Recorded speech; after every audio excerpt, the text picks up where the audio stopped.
त्रिशिवरमानस हंस चराचर जनन स्थिति लय कारणभो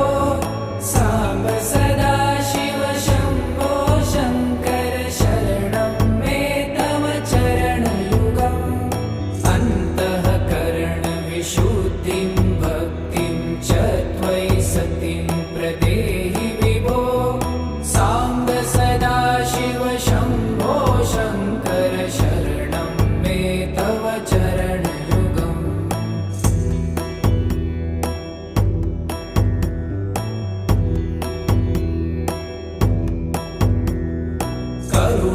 करुणावरुणालय